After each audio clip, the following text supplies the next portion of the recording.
थोड़ो बेस घटाई थोड़ो वे ते हिन खे ठाहे पोइ हेॾे फाइनल करे पोइ वञ नॉर्मल न ॾिस घटाई जीअं मां चवां थो न उहे कर अल्लाहुम्मा सल्ली अला हबीबिना मुहम्मद व आलिहि वसहबिहि अजमईन। अल्लाह जा करोड़ी करम ऐं एहसान जे मालिक रब असां खे पंहिंजे महबूब मुस्तफ़ा करीम जे मीलाद मल्हाइण जी सआदत नसीब कई आहे। वरी चओ सुभान अल्लाह। ओ माण्हू औलाद थियण ते ख़ुशि थींदो आहे, को माल मिलण ते ख़ुशि थींदो आहे, को शादी थियण ते ख़ुशि थींदो आहे। असां सुन्नी वरी मदीने वारे साईं जे अचण ते ख़ुशि थींदा आहियूं। वरी चओ सुभान अल्लाह सुभान अल्लाह।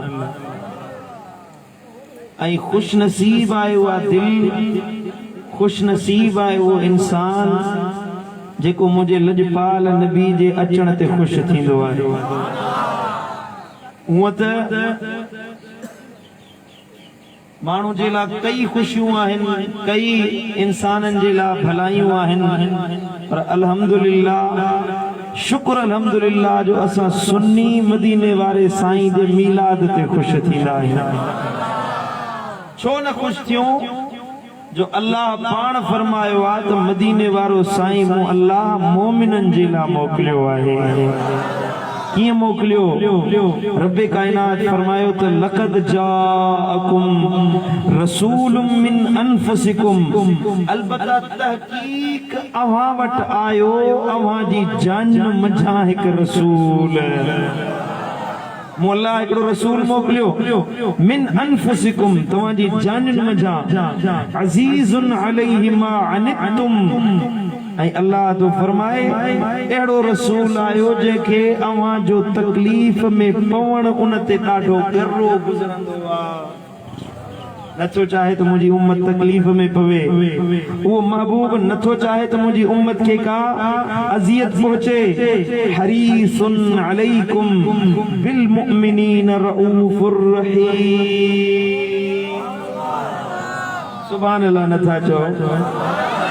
ऐं उहो महबूब अव्हां मोमिननि जे लाइ भलाई चाहण वारो आहे ऐं ईमान वारनि जे लाइ घणी शफ़क़त करण वारो ऐं मोमिननि जे लाइ वॾो बाछारो बणिजी आयो आहे।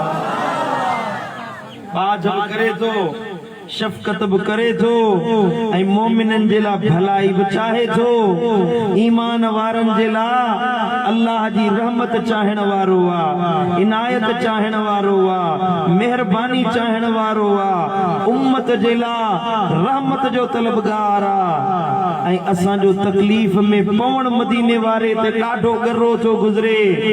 जे असांजी तकलीफ़ महबूब खां बर्दाश्त नथी थिए त पोइ मोमिन सचो त उहो न जेको मदीने वारे जे अचण ते ख़ुशी मल्हाए।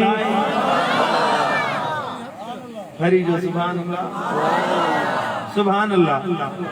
मोमिन तो उहो न जेके इहे वस्फ़ूं ॿुधे, साईं जो शान बि ॿुधे, वरी ईअं चवे त मीलाद मल्हाइण बिदअत आहे, मीलाद मल्हाइण नाजाइज़ आहे, मीलाद मल्हाइण शरीयत में जाइज़ न आहे। न मिठा हर माण्हू एहसान वारे सां एहसान जो बदिलो चुकाईंदो आहे। कुरान तो फरमाए हल जज़ाउल इहसान इल्लल इहसान। हर जज़ा, हर एहसान जी जज़ा एहसान जे ज़रिए ॾिबी आहे। हर थोरे जो बदिलो थोरे ऐं एहसान सां ॾिबो आहे। महबूब मुस्तफ़ा जेके असां ते एहसान कया आहिनि, असां में एतिरी औकात न आहे, एतिरी हैसियत न आहे जो महबूब जा थोरा लाहे सघूं। असांजी कहिड़ी औकात आहे जो महबूब जेके एहसान कया से लाहे सघूं? न, भला जे लाहे नथा सघूं, घटि में घटि महबूब जा एहसान ॻाए त सघूं था न। सुभान अल्लाह। ऐं अल्लाह फरमायो त मूं अल्लाह मोमिननि मां नबी बनाए मोकिलियो आहे जेके ईमान वारा आहिनि। उन्हनि सां ख़िताब आहे त ईमान वारा ई त महबूब जे अचण ते ख़ुशी मल्हाईंदा न। असा मोमिन खुशी मल्हायूं ऐं मुल्ला सड़े मुल्ले के बाहि लगे मुझो भली तो